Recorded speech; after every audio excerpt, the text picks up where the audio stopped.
la guerra de Estados Unidos que no podrá ganar contra los hutíes. El nuevo Vietcong.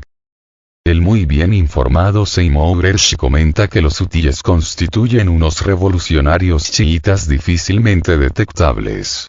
Cita al profesor Bernard Eichel, del que los hutíes tienen un programa revolucionario como el Vietcong, y adelanta que en esta nueva guerra de Joe Biden no habrá invasión de Estados Unidos a Yemen después perder en Ucrania. El icónico investigador estadounidense Seymour Hersh diseca los costos políticos de las guerras de Biden, que se han convertido en su principal lastre cuando todo indica que tendrá de nuevo como adversario al revigorizado Donald Trump. Salvo un accidente de ruta, Hersh predice el contundente triunfo del magnate, al unísono de una mayoría republicana en el Capitolio bicameral, mientras a Biden lo han erosionado una serie de errores en su política exterior, que provienen de su ignorancia y su rusofobia visceral. Entre los notables errores del presidente estadounidense, se encuentra su apoyo incondicional a Israel cuando ni siquiera ha podido conseguir un cese al fuego, lo cual ha erosionado el apoyo de la base del Partido Demócrata, que protesta en las calles el apoyo de Estados Unidos a la guerra de Israel que, por cierto, no ha dado los resultados esperados ni publicitados. A los errores previos de Biden, desde su humillante retirada en Afganistán, su práctica derrota en Ucrania y su disfuncionalidad en la guerra de Israel contra la guerrilla sunita palestina de Hamas, ahora se agrega su aventura en el Mar Rojo, donde confronta sin eficacia tangible a los hutíes, revolucionarios chiitas cuyas plataformas móviles de lanzamiento son fácilmente ocultadas y no han podido ser eliminadas por los bombardeos aéreos y marítimos de la dupla anglosajona de Londres y Washington, según Hersh. El investigador cita un ensayo de 2021, de Eichel, profesor en Princeton, quien corrige a quienes en forma errónea juzgan a los hutíes como meramente una fuerza manipulada por Irán, similar al Hezbolá del Líbano. Según el universitario, los hutíes son efectivamente aliados cercanos a Irán, pero ostentan una distintiva ideología más radical para transformar a la sociedad, por lo que su programa revolucionario puede ser comparado al Vietcong.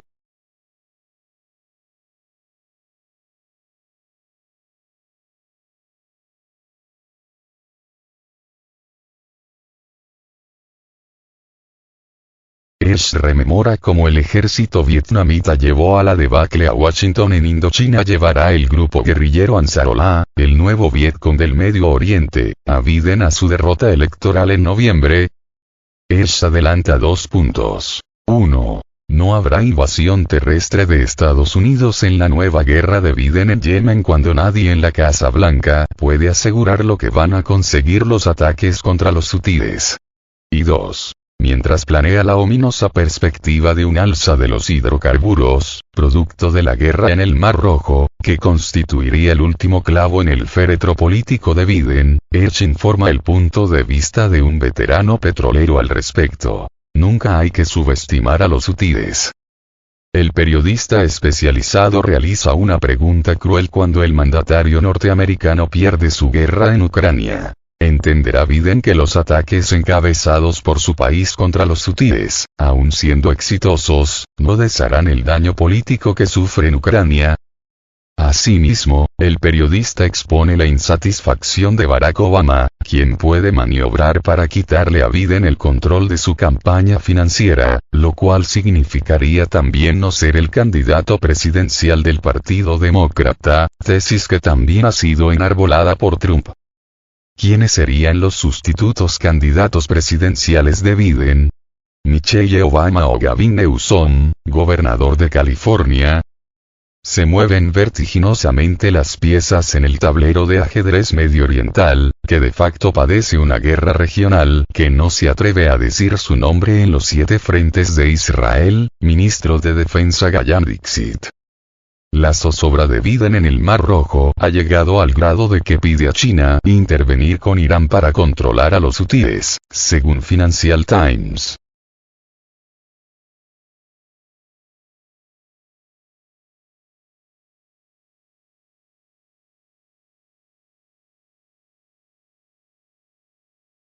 ¿No es más sencillo, acaso, que el presidente estadounidense obligue a su aliado Israel a un cese al fuego en Gaza para permitir la impostergable ayuda humanitaria a los civiles palestinos y la liberación de los rehenes israelíes? Con un inmediato cese al fuego, por arte de magia, los 7 frentes de Israel contra el asombroso eje de la resistencia a Irán desescalarían ipso facto.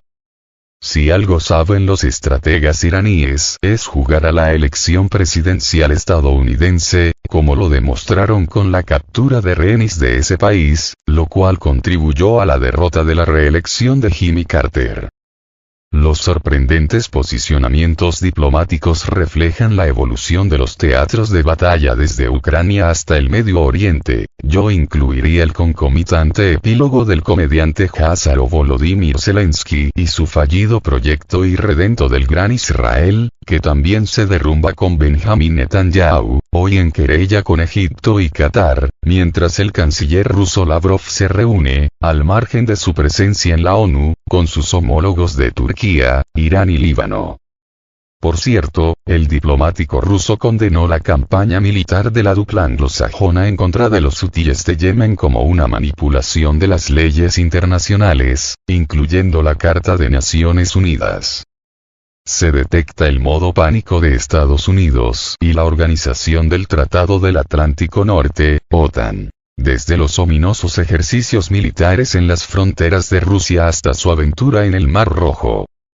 No se puede soslayar el preciso diagnóstico de Lavrov, quien sentenció que el conflicto en la Franja de Gaza provocó metástasis en otras zonas de la región.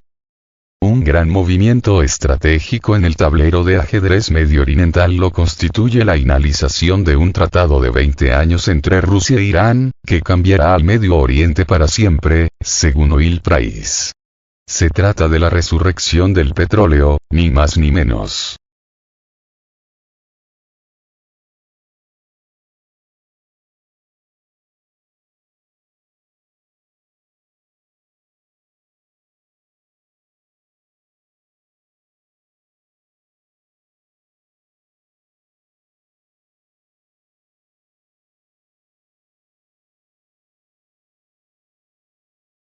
Los hutíes atacan otro barco comercial de Estados Unidos frente a las costas de Yemen. El Mando Central de Estados Unidos, CENTCOM, confirmó este 17 de enero que un buque granelero de propiedad estadounidense fue atacado por los hutíes de Yemen en el Golfo de Adén.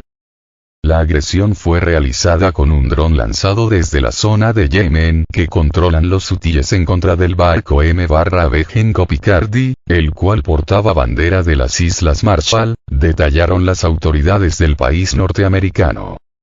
Los hechos ocurrieron a las 20:30 horas, hora de Sanaa, y la embarcación era propiedad y era operada por Estados Unidos, de acuerdo con el CENTCOM. No hubo heridos y se reportaron algunos daños, indicó. Horas antes, el movimiento Ansarollah, hutíes, informó sobre dicho ataque y precisó que este se llevó a cabo no con un dron, sino con misiles antibuque. En los últimos días, ha habido intercambios de fuego entre los rebeldes de Yemen y las Fuerzas Armadas de Estados Unidos y el Reino Unido, luego de que el grupo de los hutíes anunciara que iba a atacar todos los barcos que beneficiaran a Israel, en represalia por la ofensiva que el país hebreo mantiene en la Franja de Gaza contra Hamas y contra la población palestina. La crisis en el Mar Rojo y en las zonas marítimas aledañas ha provocado consecuencias negativas en los flujos comerciales del Oriente Medio, un punto clave para el buen funcionamiento del comercio global y las cadenas de suministro. El más reciente indicador de comercio del Instituto Kiel correspondiente al mes de diciembre revela que el volumen de contenedores transportados en el Mar Rojo se desplomó en más del 50%. Además, como consecuencia de la inestabilidad geopolítica, han aumentado los costos de flete y el tiempo de transporte en el tráfico de mercancías entre Asia Oriental y Europa. Los buques ahora tienen que rodear África y el Cabo de Buena Esperanza, un desvío que lleva entre 7 y 20 días más de tiempo.